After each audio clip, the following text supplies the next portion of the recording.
स्कुलका प्राध्यापक madam Manika Sharma madam अनि विशेष विद्यार्थीवर्ग,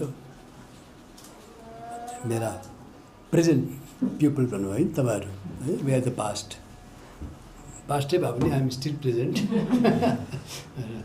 and my friends from media and journalist union of Sikkim.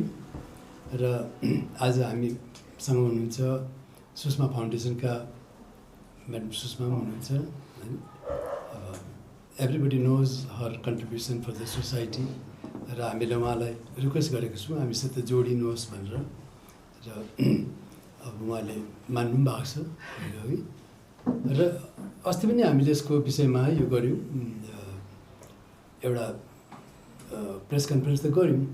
त्यसमा हामीले मोटामोटी through press media and print everything we have delivered. तर अब हाम्रो चाहिँ to be very honest very few people read the paper होइन। अनि स्टुडेन्टहरूलाई विशेष टाइम पनि हुँदैन अहिले, अनलाइन एक्जाम्सन भन्छ, पढाइ भन्छ। So you were not aware of what was being plan, I think so. र हामीले फेरि सम्झ्यौँ कि सेकेन्ड टाइम फेरि गरेर तपाईँहरूलाई बताऊँ। र अनि हामीले सल्लाह गरेर चाहिँ अस्ति म म्याडमसँग फोनमा गरेर म स्कुलमा गएको थिएँ। स्कुलमा गएर अब I met the new principal, it was my duty to greet her also as a new principal. र she was very happy and very positive. र उहाँले चाहिँ एक्सप्रेस गर्नुभयो अब यो स्कुलको फङ्सन जस्तै पाराले किन नगर्नु, आफ्टर अल हाम्रो नानीहरू यति ट्यालेन्टेड छ and our school has produce so many good people in the society, high level officers, high level politicians, isn't it? And even the lowest level workers, sincere people, why not we also get involved? But उहाँले express गर्नुभयो होइन। अनि त्यसले गर्दा चाहिँ अन्त मैले पनि भने it is very good, we are happy to involve you all. खासमा चाहिँ first we are thought of doing it outside, अलिक सानो स्केलमा गर्ने भनेर।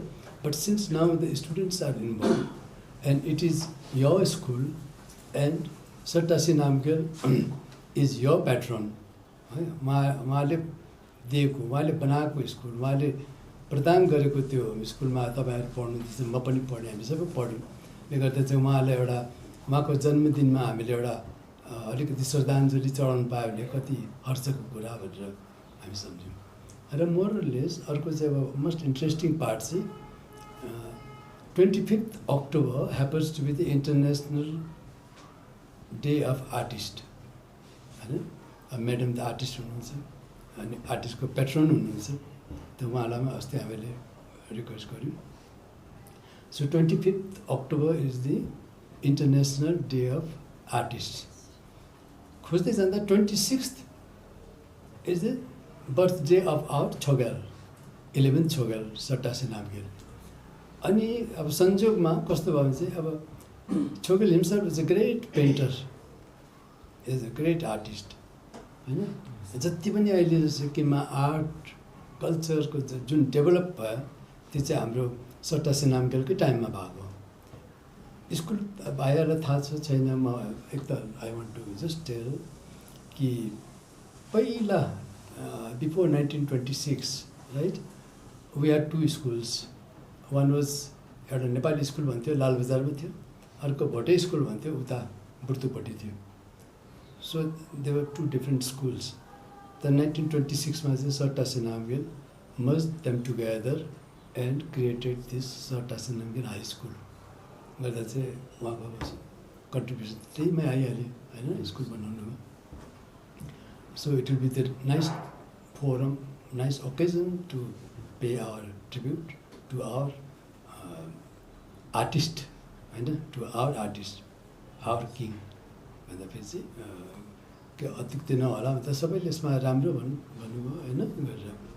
So this is in general this one.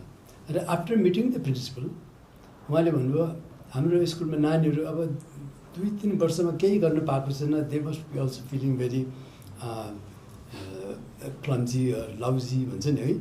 So why not we also present होइन madam सानो एउटा culture programme हाम्रो पनि नानीहरू ट्यालेन्टेड छ गीत गाउनुमा बजाउनुमा so why not we also present on that day भनेर भन्दा चाहिँ we thought you all will come forward to join hand with us with the press journalist union of Sikkim he is the secretary of the journalist union is a very powerful union all India बेसिसमा पनि छ अब उहाँहरूको विषयमा मैले भन्दा सुहाउँदैन किनभने I am not a journalist है तर great fan of the youngsters र I request secretary just to say something about जर्नलिस्टको हाम्रो तपाईँको अर्गनाइजेसन क्या okay since journalist union of Sikkim is our मतलब हामी यो जुन चाहिँ आउनेवाला इभेन्ट छ त्यसको लागि चाहिँ अब मिडिया पार्टनर हामीले हाम्रो बेस्ट मिडिया अब किनभने अब हाम्रो वर्किङ जर्नलिस्टहरू सबै हाम्रो फ्रेटर्निटीमा छ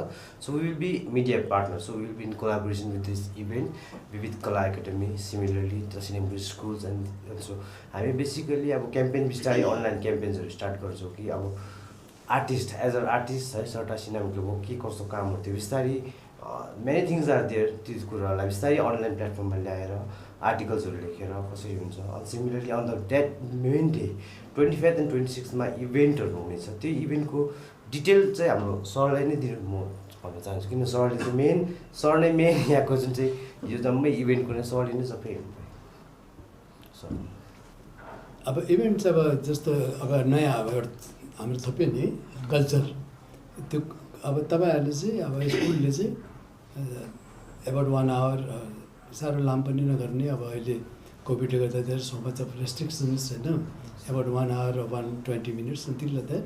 You can prepare a nice program.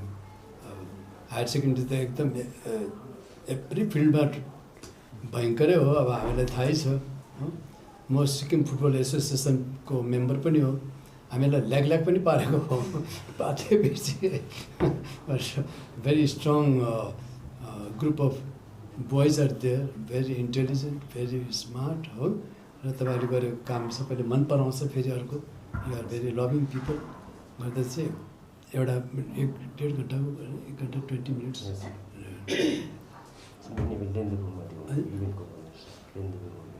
अब त्यो दिन चाहिँ के हुन्छ भने चाहिँ हाम्रो फर्स्ट डे चाहिँ र अब to speak about the international artist day मैले मेरो एउटा राम्रो एकदमै ठुलो लेखिका हुनुहुन्छ she is very learned lady from Delhi, हिमाचलबाट नि so she will be speaking about the Himalayan art र इन्डियन आर्ट अब इन्डियामा ठुल्ठुलो आर्टिस्ट आउनुभयो नि for the last 200-300 years Raja Ravi Varma Jamini Roy Rabindranath Tagore थुप्रो हुनुहुन्छ त उहाँहरूको विषय लिएर चाहिँ सी विल स्पिक त्यसले गर्दा के हुन्छ नानीहरूलाई स्टुडेन्टहरूलाई पनि याद हुन्छ वाट इज आर्ट भनेर नि एउटा चाहिँ she will be speaking that one the other one is the journalist युनियनको तर्फबाट हाम्रो प्रवीण खालिङजी हुनुहुन्छ he will be speaking about Nicholas Roerich होइन निकोलस रोयरिक चाहिँ को भने चाहिँ is a Russian artist and 9 top artist of इन्डियामा उहाँलाई गनिन्छ दो हि इज रसियन तर इन्डियाले पनि उसलाई एक्सेप्ट गरेको छ कि हि इज आवर आर्टिस्ट भनेर नि अनि त्यसले गर्दा चाहिँ he was invited by our king Tashi Namgyal in Sikkim he stayed here for about a year or more and he has painted all the mountains of Sikkim र त्यसको कलेक्सन चाहिँ अब हाम्रो प्रवीण खालिङजीकोमा छ हिज उहाँ एउटा कवि पनि हुनुहुन्छ एउटा लेखक हुनुहुन्छ र उहाँले नै यसको भार जिम्मा लिनु भएको छ बुझ्नुभयो त so they will be speaking about the modern स्टुडेन्टमाथि भनेर Good afternoon, everyone. Okay, so firstly, myself is interactor Mahendra Sanyasi from Sotashinam School, currently class 12. So जस्तै अब सरले भन्नुभयो हाम्रो यस्तो प्रोजेक्टहरू हुँदैछ भनेर सो बिफोर द्याट अब हाम्रो क्लब के हो भनेर सानो भन्न चाहन्छु तपाईँलाई interact club so basically interact club is sponsored by Rotary so रोटरीहरू सबलाई याद होला एन्ड अब as well as Rotaract also र अब अब हाम्रो कन्ट्रिब्युसन्स टुवर्ड्स सोसाइटी हाम्रो निकै नै गएको छ। अब लास्ट इयर अब पेन्डेमिकमा ले गर्दाखेरि केही एक्टिभिटिजहरू गर्न सकेन सर, तर भए पनि हामीले गिभअप गरेन। हामीले अरू स्कुलको कुन चाहिँ एक्टिभ छ उनीहरूसँग हामीले कोल्याब गरेर हामीले निकै प्रोजेक्टहरू गऱ्यौँ, फन्ड रेजिङ इभेन्टहरू कहाँनिर हामीले जति सक्दो हामीले गर्नु सक्छ हामीले आफ्नो त्यो। र त्यसै अब यो प्रोग्राममा पनि हामीले साथ दिनेछौँ। अभियसली अब एउटा एक्टिभिटिज स्टडिज त फर्स्टमा आउँछ, तर साइड हामीले एक्टिभिटिजहरू पनि गर्नुपर्छ। र हाम्रो अब इन्टरा क्लब यो चाहिँ सबै स्कुलमा छ, मोस्टली अब 4-5वटा स्कुलमा छ र टिएनएसएसमा पनि छ। And I'm the current president and मेरो माई एक्जिक्युटिभ मेम्बर हो देयर। अन्त हाम्रोबाट फुल सपोर्ट छ सर। अनि एज वेल अब तपाईँहरूले अब हामीलाई चाहिँ तपाईँको गाइडेन्सकै साथ हामीले गर्नेवाला छन्, तपाईँहरूले कसरी भन्नुहुन्छ। र साथसाथै अब हामीले लास्ट टाइम हामीले एउटा हाम्रो एउटा मेम्बर इन्टरेक्टर थुप्देन, सो उसले एउटा गीत लेखेको थियो। So basically that song was dedicated to all the frontline warriors, जसले अब अल दि डक्टर्सहरू सबै जर्नलिजम सबैलाई हामीले यो गीत चाहिँ उहाँलाई डेडिकेट गरिदिएको। र यो गीत हामीले यो पनि सुटिङ गर्दैछ। अब भोलि पर्सि हाम्रो त सुटिङ हुने त के हाम्रो उयो डिस्कस हुँदैछ र यसमा पनि तपाईँहरूले सपोर्ट गर्नुहुन्छ भने अलिकति एउटा उयो छ हाम्रोमा होप छ। अनि यस सर, अब मिलेर काम गरेर सबै ठिकै नै हुन्छ sir. Thank you so much sir. अब सच अ ग्रेट मोमेन्ट हाम्रा एक्स एलुमनाइजहरूसँग यसरी काम गर्नु, जोइन्ट प्रोजेक्ट गर्नु। अनि thank you so much sir.